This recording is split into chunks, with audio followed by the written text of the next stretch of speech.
All right, good afternoon, everybody, and welcome to our weekly press conference. This week, Northwestern welcomes number 2 Ohio State to Ryan Field, an 11 a.m. Central Time kickoff on ABC. And due to a Blackhawks conflict on our flagship WGN radio, the radio broadcast will air on WYLL 1160 a.m. As you might imagine, Saturday's game will be our largest media crowd of the season, so the press box and the field level will both be at capacity, so please plan accordingly. Additionally, this morning, we were notified by the Big Ten Conference that our broadcast rights holders have exercised a 6-day selection on next weekend's games. So for those of you who are waiting on a game time for our matchup with Minnesota, we will get that either late Saturday night or early Sunday morning at the conclusion of this weekend's action. We'll have an opening statement, obviously, from Dan and Susan Jones family head football coach Pat Fitzgerald, and then open it up for questions. If you would like to ask a question, please message Athletic Communications in the chat. Hey, thanks, Paul. Good afternoon, everybody. Hope everybody's doing well. Happy Halloween. I see some great costumes here on Zoom. Everybody's looking phenomenal. So appreciate everybody being on with us here when you could be out trick-or-treating. But, the players of the game from last week, offensively, Duke Ogles had a great game. Was really physical at the point of attack and got his first career touchdown, which was great to see. Special teams wise was Trey Tyus. Trey had a big tackle on a punt cover and was pretty relentless the rest of the game. And then practice wise, Blake Van Buren, Nick Herzog, and Braden Turner from a practice player standpoint. Obviously playing an outstanding team. In my opinion, I think I voted him number 1 in my ballot. If I didn't, I should have, but that would be my mistake, because when you pop on the tape and take a deeper dive, it's a complete team. Coach Day and his staff have done a phenomenal job in recruiting. They've got depth everywhere and explosiveness in all 3 phases. And coming off a really hard-fought game at Penn State that was impressive to watch. So we'll have our hands full, but great opportunity along with a great challenge. And I know our guys will be excited to compete. So with that, I'll answer any questions you may have. Once again, if you have a question, please message Athletic Communications in the chat. First question for John Vogt. Yeah, hi Fitz. Just wanted to touch on Ohio State. You mentioned one of the best teams in the country, and of course, you guys have the history, the 2 Big Ten championship games. Just memories of that coming into this Saturday. Yeah, John, your screen's a little blurry, man. It's kind of like outside right now, a little foggy, bud. You might want to clean that up. But it's an outstanding team. I mean, they've done a great job. Year in and year out, Coach Day's done a phenomenal job, and I have so much respect for the program that he's built and the job that he's done.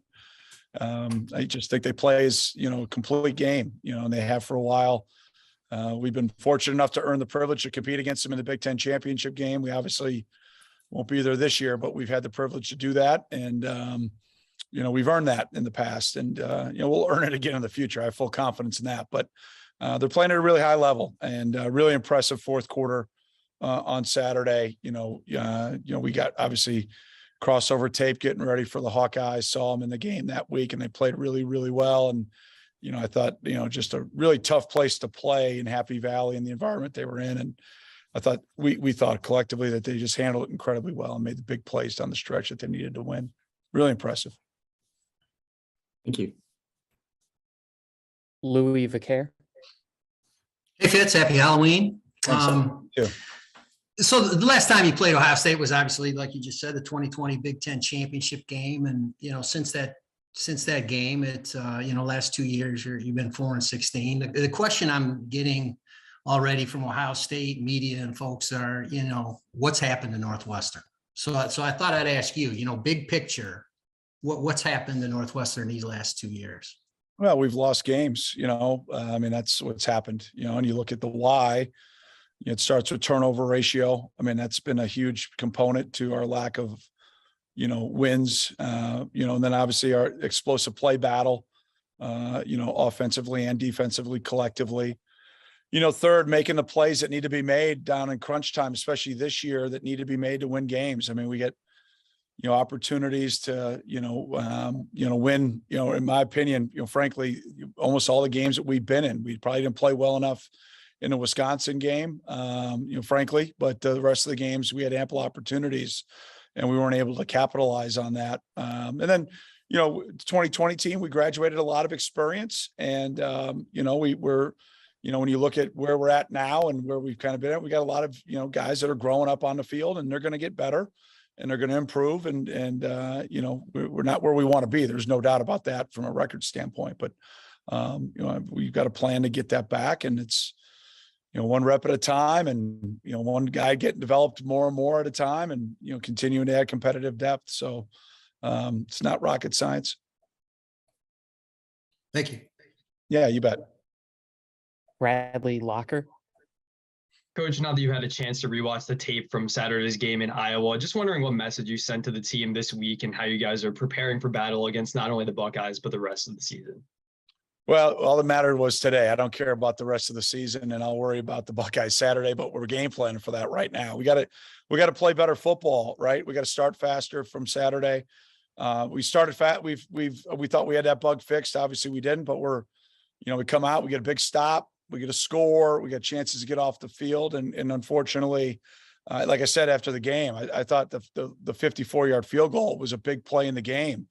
As if that ends up being missed, we've got fielded, we got field position and probably momentum on our side. And we weren't able to really, capitalize on anything after that. So, credit the kick. And then, I thought, quarterback wise, I thought, Iowa played their best game of the year. They made some really big time throws and some tight windows. And then, we're efficient with the ball and threw on time that made it tough for us to get home. And we were, close to having almost double-digit sacks against Maryland the week before. So we got to get better fundamentally. It's what I talked to the guys about today. It's our eyes, it's our base, it's our feet, it's what we do post-contact, it's our communication. We're just too inconsistent there, and that's leading to why we're having a lack of success. And that's, ultimately my responsibility and the coaches, and we're working our butts off to get it fixed. Paul Banks. Happy Halloween, Fitz. I love the hat, Paul, as always, buddy. Yeah, of course. Go Sox. My question is about this game's all the NFL prospects that are going to be on display. Probably in terms of any Big Ten conference game, there's probably going to be more interest from NFL scouts than this one. 3 guys, top 10 potential, maybe even top 5. So my question to you is, what really kind of jumps out about what makes these 3 players so special? Skoronski on your side and Stroud and Enigba on the other side. Well, from a standpoint of quarterback play, I'm not sure there's anybody playing better than CJ right now in the country. I haven't seen every game like you all probably have, just going through and perusing things. I've obviously focused on our opponent and how we go about our routine, but he's been in a lot of our crossover tape and it's just been so efficient, so explosive. Same thing with their entire receiver core. I mean, the entire group, and I'm not trying to, diminish one or over the other. It's everybody can take it the distance. And it's a really impressive group, to say the least. And then, Peter, I think the first word that jumps out to me about Peter is toughness. There's a toughness about his game. And then the second would be, consistent. He's got a great body of work throughout his entire career. And I think that jumps out when you pop on the tape. Those 2 things jump out along with a lot of other things, but I think it's going to be a very talented field. There's no doubt it'll be a lot of fun, and that's what you enjoy doing. And it's fun to compete and have success. You got to make it, you got to earn it, you got to go do it. And that's what I know our guys will prepare to go do. Thanks, Pat. You bet. Great to see you, buddy. Happy Halloween. Happy Halloween. Lawrence Price. Hey, Coach. I just wanted to ask about the defense. We've seen kind of the highs and lows where, you get force 5 turnovers against a great team like Penn State. And then, you give up 42 to Wisconsin, 33 to Iowa. And now how do you get them back to that high level against a really good team, efficient offense like Ohio State? Well, we got to take advantage of where the opportunities present themselves, right? We had a couple of opportunities against Maryland that we didn't capitalize on, right? From a turnover cost standpoint, that probably would have been the difference in the game. I see our guys, we tipped a couple passes again, balls thrown a little bit differently. We had guys pretty dang close to being in position to make those plays. And then the same thing with, the ability to force fumbles. I think our guys are working to make that happen. You just can't stop just because it's not maybe working right now. Doesn't mean that mentality, that mindset, and that effort stops, because the minute you do that, then it's not going to happen for sure. So usually those things happen in bunches in a positive way. And then when it's not, you just got to keep pounding it. And I know our guys will. Gavin Dorsey. Hey, Coach. Obviously, Ohio State, one of the best teams in the country, and although nobody's been able to stop them yet, teams have been able to slow them down, kind of exploit some weaknesses. I'm curious if, in watching game film or anything else, you've been able to identify any weak spots with Ohio State that you guys are going to try to exploit. On tape, no, I have not seen anything, but we haven't cut the grass at Ryan Field since our last home game. So it'll be somewhere between 2 to 4 feet high. Maybe sprinkling system might come on at 7, again at 10. Oh, they're a great team, man. I'm just joking, by the way. The field's in unbelievable shape. It's incredible. The best I think it's ever been. But yeah, they're a complete team. You've got to execute. Number one, what you're expected to do. You've got to be able to win on plays one at a time. You got to get off the field on third down and create turnovers. And then, you got to play complementary football. And in the first half, we didn't do that at Iowa. We put our defense out there too long. And then we didn't get off the field on third down. And that's really not what we're built to do. Here it's play complementary football, win the turnover battle, and play tough physical 4-quarter football. And, obviously we've been inconsistent at that all year. John Riker. Hey, Coach. Good to see you today. Going back a little bit to the 2020 Big Ten Championship, your defense had a really strong game against Justin Fields, another really strong Ohio State quarterback back then. What do you think worked well in your defense's approach and execution that game that you might try to carry over this week? I think we got really fortunate that he hurt his thumb. Yeah, I think that helped us in the passing game quite a bit. And then it really didn't work out really well in the run game because we did not fit gaps very well and we did not tackle very well. And we also turned the ball over, I think, 3 times in the second half. So not a whole lot, man. Thank you. I'll leave it at that. A reminder to message Athletic Communications in the chat if you have a question. The next question for Charlotte Varnes. Hi, Coach. So you hired Jen Schumacher as mental performance coach in the off season, and you touched on it a bit last week, but what has her approach to this role looked like? Yeah, Charlotte, she's been great. I think number one, from a fundamental standpoint, working really hard to teach our guys fundamentals of, we're like anything football wise or weightlifting, the same thing with your mind, right? Like there's fundamental things that, you really need to make kind of part of your armor, part of your strength, and things to fall back on in times of success and times of adversity. And I think she's done a terrific job with that. Number one, organically building relationships with our guys. Number two, I think it's one of those where, everybody wants to learn and grow in areas to make themselves better and more complete as a person beyond just being complete as a player. And I think she's worked really hard building those relationships where we can build trust. And we're just getting started down this road. I got here, midway through this team. And, we do a lot, not only with the varsity, so to speak, but also our D squad. And there'll be a lot of aspects of, our mental training as we go through in the off season. So just great to have her on staff, and she's a terrific person and does a terrific job. Thank you. Yeah, you bet. Another one for Louie. Hey, Fitz. I just wanted to follow up on my earlier question. So you talked about turnovers and big plays, obviously. And against Iowa Saturday, you had that one turnover to interception, but it was at the end of the half on the last play. And, I don't think they had a play over 25 yards in the game. So, you kind of limited the big plays too, but you still lost by 20. Is that a positive, or is that kind of disheartening at the same time?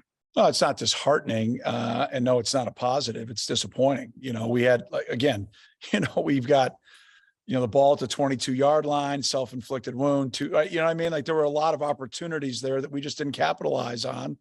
And the same thing on some third down situations where we've got a chance to get off the field. And, we had 10 guys doing what we needed and a breakdown here or a call that we would like to have back on fourth down, where we thought we, had some things and, we just didn't get off the field as much. And then we didn't sustain drives. I think we had 5 first downs on first or second down. I think they had 19. Like that's so lopsided. It makes it, an area where we had to play too much defense than we needed to. And that's, again, I want to credit Iowa. We thought they had a really good plan, but we also helped them in a lot of ways. There were some areas that, and things that we just were a little bit too out of control, not great with our eyes that, I think guys are just trying to make plays. I'm not gonna lie. They're trying to make plays. They're trying to do things. And sometimes less is best, and just play within the framework of what you're asked to do. Just do your job, slow is smooth and smooth is fast. And I think there's been just a little bit of,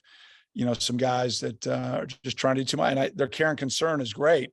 We've just got to, again, try to just play cleaner, play smarter, and those things will happen. Thank you. Yeah, you bet. Absolutely. Time for 2 more questions. Bradley Locker. Coach, in a game like this where Ohio State is favored by over 30 points, are you kind of embracing the underdog mentality that we've seen from this program? One of the tenets of really just being kind of a gritty team in that way. Well, that's what we try to do every game. Thanks for telling me that's how big of an underdog we are. So, not the first, probably nor will it be the last. But it's a great opportunity. I know our guys will be fired up, and that, like I said, after the game, I believe we should and could. And if we do the things we're capable of, can win every game. And that's my job, is to get our guys to believe that, number one, prepare that way, and then, go out and play our tails off and adjust accordingly in game. And, we've done that. We've had a lot of success. And when we haven't, like I said, it starts with me, and, just got to grind, man. And that's definitely something that we're doing. Last question, Lawrence. Hey, Coach, during your football career, of course, you played in many games or high intense games where, big atmosphere, a lot going on. Can you talk about just, how important it is to rise to the occasion or just not let the moment get too big? Yeah. You talk about how I handle those things, Lawrence? I'm sorry. Yeah, just how you handled it and how you might tell your players to get through it. No, it's a long time ago, man, since I had to handle that. I don't think I handled it the way the guys handle it today. I was a little bit different, and not in a bad way or a good way. I needed to get to my second win. I've told the guys the story a lot. I needed to get to my second win in pregame warmup. I realized that through experience. There were times when I think it was a little bit, just hard to breathe a little bit, too anxious, too excited. And I learned how to just settle in and settle down and go play and have really good eyes, and trust what I was coached to do and just play. And I think guys today, they do a really good job. There's so much more technology, and there's so many more things that we're able to provide our guys that, we didn't have. And so just, to me, it's, again, consistency in your prep, like whatever your routine is, to just be really consistent in it. So that way you can prepare day in and day out, week in and week out, game in and game out, to play at a consistent level. Through that consistency comes confidence, typically, because you end up making more plays than you don't. And it was funny today, I was talking to our specialists about something, and I just said, the older you get, the better player you become. I don't think I ever missed a tackle. So, it's one of those situations where, it's like anything that you do, the more you do it and the better that you do it, the more confidence you get. And, it's something that you try to talk to your guys about each week, but it's always a challenge against a really good team. And we're playing a great team here in the Buckeyes, and we'll be excited for the challenge and the opportunity. All right. Thanks, everybody. Appreciate it. Have a great Halloween. Be safe. Have a great one. See you. Go Cats.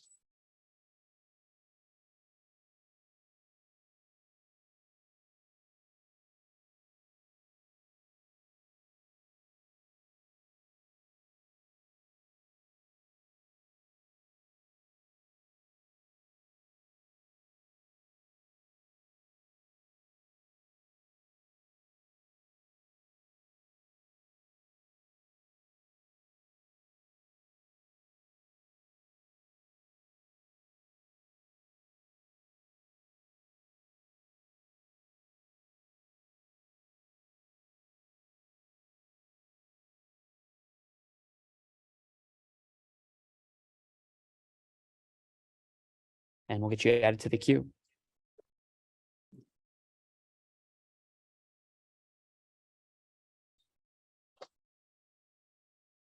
First question for Paul Banks. Hi, AJ. What presents itself as like, Nigba is looked at as perhaps maybe the top wide receiver NFL prospect in this class. I mean, obviously they're loaded all across the board in that position group, but what really kind of jumps out about what makes him such a special challenge? I mean, kind of like Coach Fitz was talking about earlier. I feel like they have a lot of good guys in their wide receiver room, but I mean, I feel like one thing that kind of really jumps out about him, I feel like he has really good hands. He's really good in the route tree. I mean, he does all the little things right, which I feel like that's something you really like to see in a wide receiver. But I mean, at the end of the day, I mean, we've played these guys before, like 2020 and even my freshman year in 2018. They've always had guys like this. So it's really just it really kind of depends on us on how our preparation goes. Because I don't really think he does anything too crazy, but he just does things a lot better than a lot of the other wide receivers in college football right now. And then Stroud is looked at as perhaps maybe the Heisman favorite, if not one of the top Heisman Trophy favorites. So what makes him such a special player? I mean, even by Ohio State, they always have great QBs, but I mean, he seems to be like one of the best.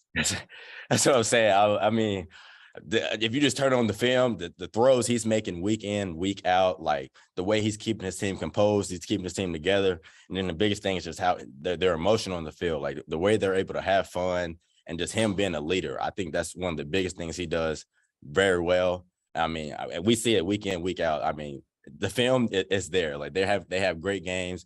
The connection he has with his wide receivers, that's also another very important thing that I've noticed. But I mean, that's kind of just what I've noticed. Thank you. Next question, Bradley Locker. AJ, you talked a little bit about Jackson Smith and Jigba. Marvin Harrison Jr., one of those other receivers for the Buckeyes. What is it going to be like to go against him? Maybe having seen some of his dad's tape in the NFL, and overall, how do you guys as a secondary need to prepare for this Buckeye receiving group? I'm gonna be honest. I think as a secondary room, I think we match up very well. Just straightforward. We play them every year, and praise to them. They're a great team. I'm not taking anything from them.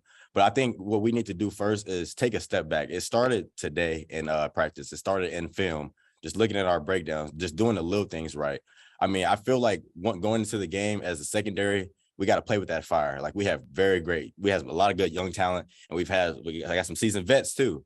So I think the biggest thing we've done is just trust ourselves. And the second thing, like every year we played them, just go out there and have fun. Like I'm not gonna say that they're overhyped, but I feel like at the end of the day, this game is always blown up to what it really is. Like at the end of the day, these are still the same wide receivers that we're going to play. I'm not taking any respect for them because they're great wide receivers. But at the end of the day, I'm talking more about myself and about my teammates. Like I know what me and Cam have done. I know what some of my younger teammates, Theron and all of them have done. So I'm just saying, like personally, I think it's going to be a great week and a great challenge. It's going to be a fun game for me. So. Lawrence Price. Hey, AJ, we talked last week and you said, talking about playing to your standard, right? And also just you all want to get to the NFL. So can you talk about what does that standard look like coming into this game for the secondary, but also, what is that standard to you on the overall defense? So starting with overall defense, I mean, I feel like, honestly, we just got to play team defense. We got to stick together. I mean, obviously the season hasn't went the way we want it, but I feel like the biggest thing is we got to stick together. We can't start pointing fingers. Can't start saying, oh, it's this guy's fault. It's this guy's fault. That's when you bring up a whole bunch of other issues. But I feel like just coming in, like thinking from the secondary standpoint, like going into this game, we just can't really blow it up. Everybody's praising these guys. Everybody wants these guys to do good, but they haven't faced us yet. They haven't faced me. They haven't faced Cam Mitchell. They haven't faced any of our secondary. And like I'm saying, not disrespecting them, but I mean, it starts with us. Like we got to keep preparing how we're doing. You turn on the film, we're making plays, we're doing stuff. But I mean, it's not as shown as well. But I feel like just the biggest thing is, I mean, personally for me, I got to go out there, have fun, take it one play at a time. Don't blow up the situation. I feel like when we start thinking about too much and looking at the scoreboard and all this, we get caught up in all the lights and all the boos and all of that.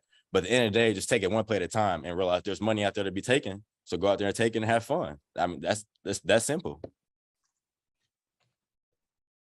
John Vogt. Yeah, hi AJ. You're out for a couple weeks. Do you feel like you're back to your normal self, back in your groove at this point? Oh yeah, I definitely feel like I'm back to my normal self, back to my groove. Just being out there, able to go through DB drills, going and be able to do some of those breaks that I wasn't able to do early in the year. Definitely, it's you know how it is. You get an injury, you always kind of want to baby it a little bit, but you don't get anywhere from doing that. You got to go out there and be able to push yourself. And I feel like one thing I did really well just in rehab and just being able to support my teammates was I was really pushing myself, whether it was mentally in the playbook or just physically in rehab. So I feel like that's one thing that really allowed me to not only gain my confidence back, but go out there and trust myself and have fun at the end of the day. Thank you. A reminder, if you have a question, to please message Athletic Communications in the chat. Next question for John Riker. Hey, AJ, thanks for chatting with us today. I'm interested ahead of this weekend's matchup. What does the balance look like between tailoring your approach to what the Buckeyes bring versus your guys' own execution? Like I said earlier, I mean, we know what they do. We know they like to pass the ball. We know they do some good things in the run. But like I said, we have to focus on executing our plan at the end of the day. What everybody else is saying outside the media and all that and all this, we don't want to hear that. At the end of the day, when we go out there on the field, it's us on the field. When we're getting the coverage, we're getting the call, we are the ones that have to execute it. So like I said, we can't point fingers if we're doing something wrong. Like if I make a mistake, I'm gonna own up to that mistake and I'm gonna fix it in the film room. It's that simple. So like I feel like obviously they're a great team. They're coming in. Obviously, y'all said they're supposed to win this game. Honestly, I don't think they're supposed to win this game. I'm going into this game thinking I'm going to win this game. I'm going to have a great game, and I'm going to bring my team in, and we're going to attack this the right way. We're not listening to all the naysayers and all of these people, because at the end of the day, it's not about them. It's about us and finishing strong. Thank you. All right. Thanks, AJ. Thank you. Thank you, guys. Happy Halloween.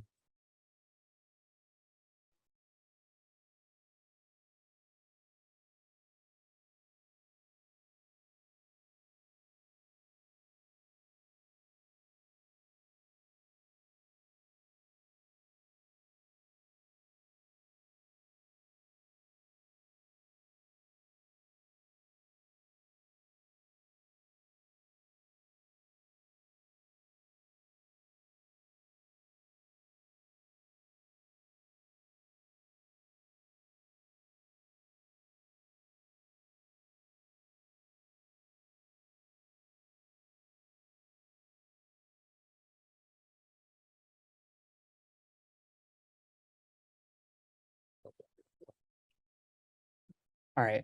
We'll go right into questions for Duke Olgiz. If you have a question, please message Athletic Communications in the chat. First question for John Vogt. Yeah, hi Duke. I just wanted to see if you could take us back to that touchdown catch. Did you ever have any thought that you'd be catching touchdowns in a Big Ten football game? Well, yeah, I mean, looking back at the start of my career, started as a defensive lineman, and then got that call in the red zone, 4th and goal. I was pretty fired up to see the signal come in, and I thought it was a great call by Coach Jake. So just kind of was excited to finally get that play that we've executed a lot of times in practice out in the game. So it was a great feeling to finally go out there and be able to do it. And then just a quick follow-up, what would you say that your position on this team is right now? Yeah, so I don't think it's ever been like formally announced or anything like that, but at the beginning of the season, they moved me from defensive line to tight end right towards the tail end of fall camp. So I spent the first couple weeks of the season kind of when we were playing Nebraska and Duke and Southern Illinois, kind of getting up to speed on the offense, kind of learn as much as I could, as fast as I could, kind of started to sprinkle into a few games kind of in the middle of the year. And then the past couple of weeks could kind of be getting a little bit more snaps and filling a little bit bigger of a role. So, but yeah, I'm a full-time tight end that's been converted from a defensive lineman, and just still coming along, starting to get deeper and deeper in the offense and develop myself as a tight end. So thank you. Paul Banks. Hey, thanks for doing this. I know you're not on defense anymore. You switched to offense, but going against CJ Stroud, I mean, Ohio State's always had, quarterbacks that lead all the award candidate lists and everything, but he seems to really have more hype than anyone else. I mean, what kind of jumps out about him that makes him so special? Yeah, I mean, kind of like the guys have said, like he's just consistent, very consistent player. He makes hard throws look easy. I mean, you're watching him and it's almost like watching an NFL tape. So he's a very talented player. He's a guy that just goes out there and executes, is able to lead his team well. So just his experience and his poise that he carries out on the field and is able to go do things that people might consider hard and make it just look very easy. So very talented player, and his consistency and his talent just takes him and separates him from everybody else. Thanks. Louis Vicaire. Hey, Duke, happy Halloween. I was just wondering if you could talk us through, the transition to go into tight end. I mean, did you see it coming? How were you told? Like, how did it all come down? And did you ever think you'd end up playing tight end? Yeah, I mean, well, I definitely didn't ever think I would be playing tight end here at the start of my career, but yeah, I was a defensive lineman for my first 3 years here. I was kind of bouncing around the bottom of the depth chart, just kind of one play away type guy. I was close. Never really got an opportunity to play that much on the defensive side of the ball in my first 3 years here, and I felt like I had a really good offseason. I felt like I had a really good fall camp this year, and Fitz came to me and he said that, we see a lot of good things in you, and maybe it's not necessarily on the defensive side of the ball, but we think that you have an opportunity to play on the offensive side, and we think that you could fit in at tight end real well. So he presented that as an opportunity to me, and I just put my trust in him, and I believed in him, and appreciated for all the support and belief he put in me, and kind of took that opportunity and ran with it. So my mindset was just kind of, I want to get on the field any way possible. I want to help this team in any way possible. So when he presented that to me and framed it in a way that, made it seem like I could be able to contribute to the team and also help everyone else out around me, I just took it and ran with it. So I did play a little bit of tight end in high school, so it wasn't too foreign of a thing for me to do. But yeah, I just kind of slowly learned the offense, and getting the techniques down were definitely something that I kind of had to spend a few weeks on and really kind of hammer away. But definitely feel like it's been going well the past couple games, and just got to keep getting better. Thank you. John Riker. Hey, Duke, John Riker, Daily Northwestern. What do you feel like is your best trait that you bring as a tight end, especially having come off defensive line, where it seems like it's a very different skill set that's required?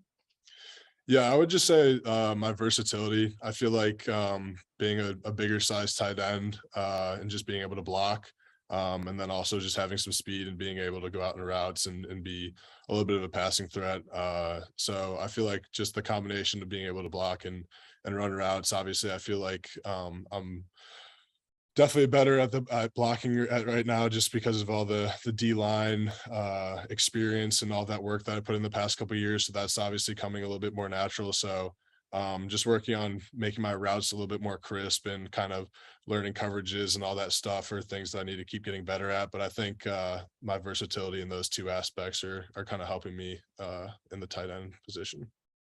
And how did you develop your skills receiving and catching passes, especially because that's not as much of a thing for the defensive line? Yeah, I like I said, I played tight end in high school. So I've had a little bit of experience catching the ball. I was no passing threat by any means in high school. I only had a couple catches, but I feel like catching was just something that's always kind of been natural to me. A lot of people say when you kind of catch the ball, you either look like you've been there before or not. And I just felt like it's always been something I've been comfortable with, whether that's because I played baseball growing up or just kind of the combination of other sports. But, I just kind of always have felt comfortable catching the football. And I think I just kind of keep using that as something that's been a good natural ability of mine and turned into a really good strength. Thank you. John Vogt. Yeah, hi, Duke. The last couple of years, we've seen Joe Spivak he took a few snaps at fullback. Did you ever reach out to him for any advice, making that sort of offensive switch, or feel any sort of connection there with that D line to offense connection? Yeah, Joe texted me right after the game, or probably right after he saw the play.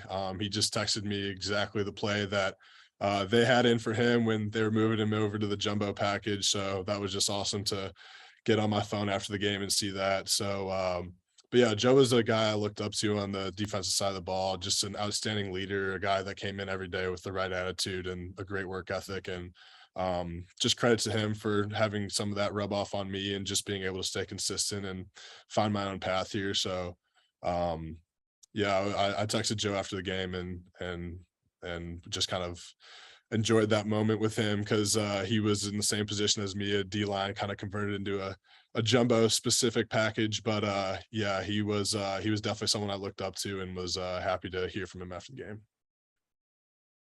Thank you. Awesome. Thanks, Duke.